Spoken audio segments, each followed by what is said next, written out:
All right. We have an education-related story that I found super fascinating, and it has to do with a UCLA student by the name of Diego Sepulveda. And he's an illegal immigrant who got accepted to UCLA and did not have the money to pay for the tuition. So he decided that he's going to work 3 jobs, and he's going to go to extreme lengths to make sure that he gets the education that he's worked hard for. An illegal immigrant, he got into UCLA and he wants to work 3 jobs. I don't want that guy in the country. Oh, terrible guy. He's illegal. Let's kick him out. Right. He's sucking our resources, that guy. Yeah. So we have a video. By the way, if he's in illegally, he is in illegally. I'm just saying that the stereotype of the illegal immigrant is often wrong. Okay, continue. So we have a video report, and it explains some of the things that he had to go through while attending UCLA. This is an ABC World News story. Finally, a young man determined to be the first in his family to get a college education, vaulting over the odds to do it. It's a story with a twist, especially in these political times. David Muir brings it to us.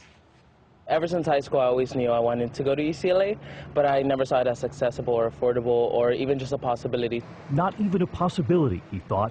And yet at 22, Diego Sepulveda is now a senior at UCLA. He says his parents work in sweatshops in East L.A. He worked full-time at Subway and at McDonald's to earn the money. All my money went to tuition and books. I was walking around hungry all the time. I didn't have clean clothes a lot of the time. I would wear the same thing for maybe 3 days. On campus, where most of us see labs and lecture halls, Diego also sees a place to sleep. When I didn't have a place to sleep or when I didn't have a place to go, I started staying in the dorm lounges and the library. Or he would come to this student center. I would sleep on this couch. Going home means 4 buses and 4 hours. We've been on the bus and it's tiring. To that tiny apartment where he grew up. My sister sleeps on this bed and my parents sleep on this one. This couch is where I actually slept. I love this couch. This couch is like my best friend. And out back? And we're going into what I call my backyard. We have a washer. We have to keep it outside because it doesn't fit in the apartment. Not afraid to show us where he comes from, Diego was also not afraid to reveal something else. He is one of those undocumented illegals we've all been arguing about. His parents moved him here from Mexico when he was just 4. I can't receive any scholarships. I don't receive work studies. I just want to go to school. I just want to get my degree. Friends who've watched him work so hard now watch over him. A food pantry and a small room near school now offered to him rent-free. I've never had half of the room, so this is just like an honor. And an honor, he says, aware his status is part of a national debate. No matter what, I'm going to finish UCLA, and I'm really optimistic about my future. An uncertain future, but so was the thought of college when he was young. David Muir, ABC News. I hate that kid. He's a prick, and I want him out of the country. First of all, what's the deal with his couch being his best friend? What a loser. JR, do you have something to say? I just wanted to point out, U.S.C. follows the rules of this country. Oh, please. Okay, good. Go ahead. Bring it on. Bring it on. Yeah, go ahead. Give me more of that. Yeah, it's a nice story. A nice story about sort of giving him access to the pantry. His house there, his parents' house, looks lovely. Oh, God, it's so sad. We did a story like a couple months back about a girl who graduated from high school with a 4.0. She was also an illegal immigrant, and she had honors, everything. She was ready to go to college. I forget which university she got accepted to, but she got accepted to a university she really wanted to attend, but she wasn't going to get any financial aid because of her citizenship status. And Jake and I had a debate. I thought they were draining our resources. I thought they were ruining the education system and the hospital. And they're also taking all the jobs that we really want to do. Oh, wait a minute. He's not getting any financial aid, and he's sleeping on a different sofa every night. No, unacceptable. But he is getting free Campbell's from the other UCLA students. Those free Campbell's belong to some of our white students that are citizens of the United States, okay? Yeah. Disgusting. Right, yeah, I mean, that's, we don't just have a bean with bacon soup lying around for everybody. By the way, it's a delicious soup. Bean with bacon? Oh, delicious Campbell's soup. Had it many times growing up. No, it's a nice story. But I mean, where is the nonsense about first of all, I just flat out don't believe that story.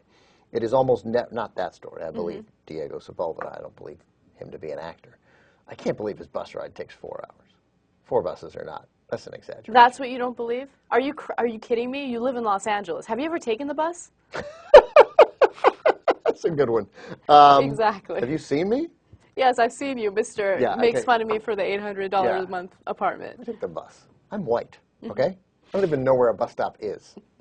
No, I'm kidding. But no, I haven't taken the bus. But no, I took the bus all the time growing up in D.C. D.C. is totally... Get out of here. Ben, I'm just saying, no, I'm now explaining the other thing. I'm not adverse to, I mean, I'm a 43-year-old man and I own a car.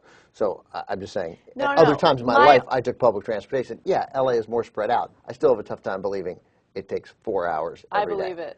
Every day takes 4 hours? I believe it, yes. It's going from the east side of L.A. to the west side. The guy, Jesus, is nodding his head. 4 hours? I took the parts of the subway are the best thing about the public transportation system here.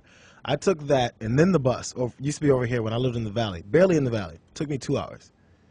It's amazing. Okay. And the subway's a great part of it. So if you're all buses, Okay, but I'm just saying, but the guy, he doesn't live in Simi Valley. I mean, I got you. I'm just saying, again, it's not 4. I'll give him 240, which is brutal because he's got to go back and forth. That's nearly 6 hours a day. It doesn't take 4 hours to get there and 4 hours to get back. He's not spending 8 hours a day on the bus. That's it. That's my whole point. Is anybody going to argue that he spends 8 hours a day on the bus? No. Okay. I've lost all of you now. All right, good. Says the man who took a bus once in his life in D.C. No, I took it once. I had to get off halfway. I called my daddy, pick me up. It's really scary. No, I took the bus. I took the bus all the time in high school. But but D.C. much smaller. You didn't. It wasn't. Of course, yeah. That's what I'm trying to say. No, what I don't believe are the stories that they're draining the resources. It's never followed up with any information. I don't believe that the education system is getting ruined by illegal immigrants or the healthcare system. I know. The healthcare system, first of all, is a catastrophe in states that don't have a big illegal immigrant issue. So is education, and public education, has been headed to catastrophic issues for a long time. The decaying of American cities has more to do with that than anything else. So my hunch is it's not a huge help, but the notion that it's a giant problem that if we solve illegal immigration, thank God our education and healthcare systems are saved. Come on, it's not a big resource problem in any way. It's just it's a giant misdirection on the part of conservatives. And I have one other really, really, really good point. Oh yeah, like that kid, Diego Sepulveda. Like don't give him a path to citizenship. Because if you give him a 10-year path to citizenship, it could take 10 years. He could have to fill out 1 billion forms. You know what he's going to do? Fill out those forms. He's going to do it. He'll wait. And in the meantime, you know what he's going to do? Work. Work. Work well, get promoted, have good jobs. It's ridiculous. All right, agreed 100%. There's nothing I disagree with you on, except for the fact that it took him 4 hours. No, you're right. He spends 8 hours a day.